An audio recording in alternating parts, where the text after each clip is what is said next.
தினம் ஒரு திருக்குறள். நீத்தார் பெருமை. குறள் 29.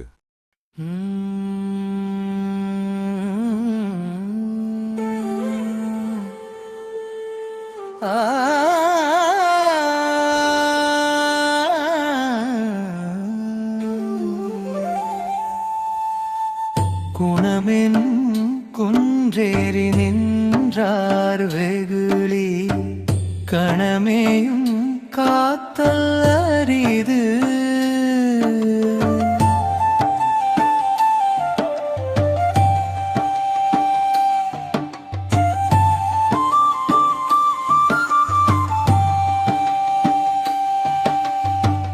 நல்ல பண்புகளாகிய மலையின் மேறேறி நின்ற பெரியோ